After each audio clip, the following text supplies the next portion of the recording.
ಕಾಶ್ಮೀರದ ಸಾಂಬಾ ಸೆಕ್ಟರ್ನಲ್ಲಿ ಸ್ಫೋಟದ ಸದ್ದು. ಮತ್ತೆ ಡ್ರೋನ್ಗಳ ಮುಖಾಂತರ ಪಾಕಿಸ್ತಾನ ದಾಳಿಯ ಪ್ರಯತ್ನಗಳನ್ನು ಮುಂದುವರಿಸಿದೆ. ಪಾಕಿಸ್ತಾನದ ಡ್ರೋನ್ ಹೊಡೆದು ಹಾಕಿದೆ ನಮ್ಮ ಭಾರತೀಯ ಸೇನೆ. ಪಾಕ್ ದಾಳಿಗೆ ದಿಟ್ಟ ಪ್ರತ್ಯುತ್ತರವನ್ನ ಕೊಡ್ತಲೇ ಬರ್ತಾ ಇದೆ ಭಾರತ. ಪೂಂಚ್ ಮತ್ತು ಉರಿ ಪ್ರದೇಶದಲ್ಲೂ ಕೂಡ ನಿರಂತರ ಶೆಲ್ ದಾಳಿಗಳಾಗ್ತಾ ಇದೆ. ಜಮ್ಮು ಕಾಶ್ಮೀರದ ಸಾಂಬಾ ಸೆಕ್ಟರ್ನಲ್ಲೂ ಕೂಡ ಸ್ಫೋಟದ ಸದ್ದು ಕೇಳ್ತಾ ಇದೆ. ಸಾಂಬಾದಲ್ಲಿ ನಾವು ನೋಡ್ತಾ ಇದ್ವಿ, ನಿನ್ನೆಯೂ ಅಷ್ಟೇ ಸಾಕಷ್ಟು ಅಟ್ಯಾಕ್ಗಳಾದವು. ಆದರೆ ಪ್ರತಿಯೊಂದು ದಾಳಿಯನ್ನು ಕೂಡ ಯಶಸ್ವಿಯಾಗಿ ಹೊಡೆದುರುಳಿಸಿದೆ ನಮ್ಮ ಸೇನೆ. ಇವತ್ತು ಅದು ಮುಂದುವರಿತಾ ಇದೆ. ಜಮ್ಮು ಕಾಶ್ಮೀರದ ಸಾಂಬಾದಲ್ಲಿ ಕೇಳಿ ಬರ್ತಾ ಇರುವಂತಹ ಭಾರಿ ಸ್ಫೋಟದ ಸದ್ದನ್ನ ಕೇಳ್ತಾ ಇದೀವಿ. ಸಾಂಬಾ ಭಾಗದಲ್ಲಿ ಈಗಾಗಲೇ ಆಲ್ರೆಡಿ ಅಲ್ಲಿದ್ದಂತಹ ಗಡಿ ಪ್ರದೇಶದ ಜನರನ್ನ ಸುರಕ್ಷಿತ ಸ್ಥಳಗಳಿಗೆ ರವಾನಿಸಲಾಗಿದೆ. ಜೊತೆಗೆ ಹಲವು ಕಡೆಗಳಲ್ಲಿ ಅಲ್ಲಿ ಯಾವುದೇ ರೀತಿಯಲ್ಲೂ ಕೂಡ ದಾಳಿಯಾದಂತಹ ಸಂದರ್ಭದಲ್ಲಿ ಸುರಕ್ಷೆಗಾಗಿ ಬಂಕರ್ಗಳ ವ್ಯವಸ್ಥೆಯನ್ನು ಕೂಡ ಹಲವು ಕಡೆಗಳಿರುವಂಥದ್ದು. ಆ ಎಲ್ಲ ವ್ಯವಸ್ಥೆಯ ಮೂಲಕ ಜನರನ್ನ ರಕ್ಷಿಸುವಂತಹ ಕಾರ್ಯ ಕೂಡ ನಡೀತಾ ಇದೆ. ಪೂಂಚ್ ಮತ್ತು ಉರಿಯಲ್ಲಂತೂ ಪದೇ ಪದೇ ದಾಳಿಗಳನ್ನು ನಡೆಸ್ತಾ ಇರೋದು. ಪೂಂಚ್ನಲ್ಲಿ ನಾವು ನೋಡಿದ್ವಿ, ಮೊನ್ನೆ ಆದಂತಹ ದಾಳಿಯಲ್ಲಿ ಅಮಾಯಕ 2 ಜೀವ ಕೂಡ ಬಲಿಯಾಗಿತ್ತು. ಅದಾದ ಮೇಲೆ ನಮ್ಮಿಂದ ಆ ಕಡೆ ದಾಳಿ ಆಗ್ತಾ ಹೋಯ್ತು. ನೋಡಿ, ಪಾಕಿಸ್ತಾನ ಪತ್ರಗುಟ್ಟಿದೆ. ಆದರೆ ಪಾಕಿಸ್ತಾನದ ದುರ್ಬುದ್ಧಿ ಅದು ಬಿಡೋದಿಲ್ಲ, ದುರಹಂಕಾರ ಕಡಿಮೆಯಾಗಲ್ಲ. ಕೈಯಲ್ಲೇನಿಲ್ಲ ಅಂತಂದ್ರೂ ಕೂಡ ಮೈಯಲ್ಲಿ ಸೊಕ್ಕೆ ಕಮ್ಮಿ ಇಲ್ಲ ಅನ್ನೋ ಹಾಗೆ ಪಾಕಿಸ್ತಾನ ಮತ್ತೆ ಮತ್ತೆ ದುಸ್ಸಾಹಸ ಮಾಡ್ತಾ ಇದೆ. ಗಡಿ ರಾಜ್ಯಗಳ ಮೇಲೂ ಕೂಡ ಪಾಕಿಸ್ತಾನದಿಂದ ದಾಳಿ. ರಾಜಸ್ಥಾನದ ಬಾರ್ಮರ್ನಲ್ಲಿ ಹೈ ರೆಡ್ ಅಲರ್ಟ್. ರಾಜಸ್ಥಾನದ ಬಾರ್ಮರ್ ಸಾರ್ವಜನಿಕರು ಮನೆಯಲ್ಲೇ ಇರಿ ಅಂತ ಮನವಿಯನ್ನು ಮಾಡಿಕೊಳ್ಳಲಾಗ್ತಾ ಇದೆ, ಸೂಚನೆಯನ್ನು ಕೊಡಲಾಗ್ತಾ ಇದೆ. ಸಂಪೂರ್ಣ ಬ್ಲಾಕ್ಔಟ್ ಅನ್ನು ಪಾಲಿಸೋದಕ್ಕೆ ಸೂಚನೆಯನ್ನು ಕೊಡಲಾಗಿದೆ. ಯಾಕಂದ್ರೆ ಪದೇ ಪದೇ ದಾಳಿಗಳಾಗ್ತಾ ಇದೆ. ಯಾವುದೇ ರೀತಿಯ ಬೆಳಕನ್ನ ಬಳಸಬೇಡಿ, ಶತ್ರುಗಳಿಗೆ ದಾರಿ ಮಾಡಿಕೊಡ್ಬೇಡಿ. ಹೀಗಾಗಿ ಬ್ಲಾಕ್ಔಟ್ ವ್ಯವಸ್ಥೆ ಈಗಾಗಲೇ ಸೂಚನೆಯನ್ನ ಕೊಡಲಾಗಿದೆ. ನಾವು ಗಮನಿಸ್ತಾ ಇದ್ದೀವಿ ಎಲ್ಲೆಲ್ಲಿ ದಾಳಿ ಆಗ್ತಾ ಇದೆ. ಪಂಜಾಬ್ನ ಅಮೃತ್ಸರ್ ಬಾರ್ಮರ್ನಲ್ಲೂ ಕೂಡ ಹೈ ರೆಡ್ ಅಲರ್ಟ್ ಘೋಷಣೆಯಾಗಿದೆ. ಸಾರ್ವಜನಿಕರು ಮನೆಯಲ್ಲೇ ಇರಿ ಎನ್ನುವಂತಹ ಮನವಿಯನ್ನ ಮಾಡಿಕೊಳ್ಳಲಾಗ್ತಾ ಇದೆ. ಸಂಪೂರ್ಣ ಬ್ಲಾಕ್ಔಟ್ ಪಾಲಿಸೋದಕ್ಕೆ ಸೂಚನೆಯನ್ನು ಕೊಡಲಾಗಿದೆ. ರಾಜಸ್ಥಾನದ ಬಾರ್ಮರ್ ನಗರ ಹೈ ರೆಡ್ ಅಲರ್ಟ್. ದಯವಿಟ್ಟು ಸಾರ್ವಜನಿಕರು ಮನೆಯಲ್ಲೇ ಇರಿ ಅಂತ ಪೊಲೀಸರು ಮನವಿಯನ್ನ ಮಾಡಿಕೊಳ್ತಾ ಇದ್ದಾರೆ. ಬೇರೆ ಬೇರೆ ಭಾಗದಲ್ಲಿ ಪಾಕಿಸ್ತಾನದ ಉಪಟಳ ಶುರುವಾಗಿದೆ. ಈಗ ಅದರಲ್ಲೂ ಗಡಿಯ ಭಾಗಗಳಲ್ಲಿ ಇದರ ಉಪಟಳ ವಿಪರೀತ ಜಾಸ್ತಿಯಾಗಿದೆ.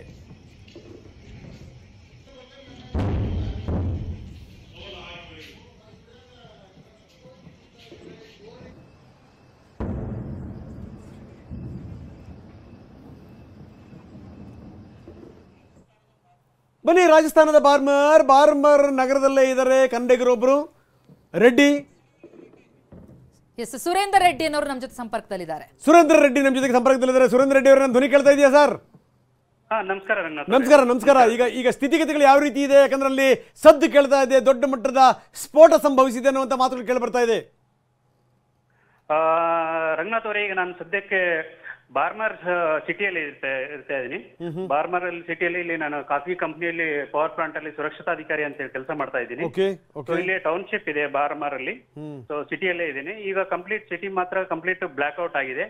ಸೊ ನಿನ್ನೆಗೆ ಕಂಪೇರ್ ಮಾಡಿದ್ರೆ ಇವತ್ತೇನು ಆ ತರ ಇದೆಯಲ್ಲ, ನಿನ್ನೆ ಕಂಪ್ಲೀಟ್ ಮಾತ್ರ ಸೈರನ್ ಇತ್ತು. ಆಮೇಲೆ ಕಂಪ್ಲೀಟ್ ಹೋಲ್ ನೈಟ್ ಎಲ್ಲ ಅಪ್ ಟು 4 ಗಂಟೆವರೆಗೆಲ್ಲ ಕಂಪ್ಲೀಟ್ ಸೈರನ್ ಇತ್ತು. ಸೊ ಎಲ್ಲ ಜಿಲ್ಲಾಡಳಿತ, ಬಾರ್ಮರ್ ಜಿಲ್ಲಾಡಳಿತದಿಂದ ಒಂದು ಸುರಕ್ಷತಾ ನಿಯಮಗಳನ್ನು ಹೇಳ್ಕೊಟ್ಟಿದ್ರು, ಅದನ್ನೆಲ್ಲ ಪಾಲಿಸ್ತಾ ಇದೀವಿ.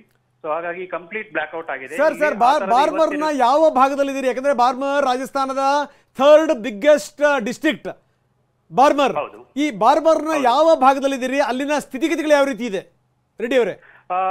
ಬಾರ್ಮರ್ ಸಿಟಿಯಲ್ಲೇ ಇದ್ದೀನಿ ಸರ್. ಈಗ ಸದ್ಯಕ್ಕೆ ನಾನು ಬಾರ್ಮರ್ ಸಿಟಿಯಲ್ಲಿ ಇದ್ದೀನಿ. ಇವತ್ತು ಜಿಲ್ಲಾಡಳಿತ ಒಂದು ಸೂಚನೆಯನ್ನು ಕೊಟ್ಟಿತ್ತು. ಆ ಸೂಚನೆ ಪ್ರಕಾರ ಇವತ್ತು ಸುಮಾರು 6 ಗಂಟೆಯಿಂದ ಬೆಳಿಗ್ಗೆ 6 ಗಂಟೆವರೆಗೂ ಕಂಪ್ಲೀಟ್ ಬ್ಲಾಕ್ ಔಟ್ ಆಗಿರುತ್ತೆ ಅಂತ ಹೇಳ್ಬಿಟ್ಟು ಒಂದು ಇದು ಕೊಟ್ಟಿದೆ. ಅಂಗಡಿ ಗಂಟೆಗಳು ಎಲ್ಲ ಮುಚ್ಚಿದ್ದೇವೆ. ಹಾಗೆ ಯಾವುದೇ ತರಹದ ವಾಹನಗಳು ಓಡಾಟಗಳು ಕೂಡ ಇರ್ಲಿಲ್ಲ ಇಲ್ಲಿ. ಸೊ ಈಗ ಸದ್ಯಕ್ಕಂತೂ ಈ ತರದ ಏನು ವಾತಾವರಣ ಕಾಣ್ತಾ ಇಲ್ಲ. ಒಂದ್ ನಿಮಿಷ ಹಾಗೆ ನೀವು ಸಂಪರ್ಕದಲ್ಲಿರಿ. ಸುರೇಂದ್ರ ರೆಡ್ಡಿ ಅವರು ಹೇಳೋ ಪ್ರಕಾರ ಸದ್ಯಕ್ಕೆ ಇಲ್ಲಿನ ಸ್ಥಿತಿಗತಿಗಳು ಯಾವುದೂ ಕೂಡ ಕೆಟ್ಟದ್ದಿಲ್ಲ. ನಿನ್ನೆ ಸೈರನ್ ಹೊಡಿತು ಅನ್ನೋದು ಬಿಟ್ರೆ ಇವತ್ತು ಸ್ಥಿತಿಗತಿಗಳು ಶಾಂತವಾಗಿದೆ ಅನ್ನುವಂಥದ್ದು. ಸುರೇಂದ್ರ ರೆಡ್ಡಿ ಅವರೇ, ಒಂದು ಮಾತನ್ನು ಕೇಳಬೇಕು. ಬಾರ್ಮರ್ನ ಕಥೆಯನ್ನು ತಾವು ಹೇಳಿದ್ರಿ, ಏನು ಅಂತಂದ್ರೆ ಅಲ್ಲಿ ಯಾವುದೇ ತೊಂದರೆ ಇಲ್ಲ ಅಂತ. ಅಕ್ಕಪಕ್ಕದ ಜಿಲ್ಲೆಗಳ ಸ್ಥಿತಿಗಳು ಯಾವ ರೀತಿ ಇದೆ, ಅದ್ರ ಬಗ್ಗೆ ಏನಾದರೂ ಮಾಹಿತಿ ಇದೆಯಾ ಸರ್? ಸ್ವಲ್ಪ ಹೇಳ್ಬೋದು. ನಾನು ಇಲ್ಲೇ ಪಕ್ಕದಲ್ಲೇ ಜೈಸಲ್ಮೇರ್ ಇದೆ ಅಲ್ವಾ, ನಿನ್ನೆ ಕೇಳಿದ ಪ್ರಕಾರ ನಾವು ಜೈಸಲ್ಮೇರ್ ಅಲ್ಲಿ ನಿನ್ನೆ ಸ್ವಲ್ಪ ದಾಳಿ ಆಗಿತ್ತು. ಒಂದ್ ನಿಮಿಷ ಹಾಗೆ ಸಂಪರ್ಕದಲ್ಲಿರಿ. ರಾಜಸ್ಥಾನದ ಗಡಿ ಯುದ್ಧಕ್ಕೂ ಕೂಡ ಪಾಕಿಸ್ತಾನ ಅಟ್ಯಾಕ್ ಶುರು ಮಾಡಿದೆ.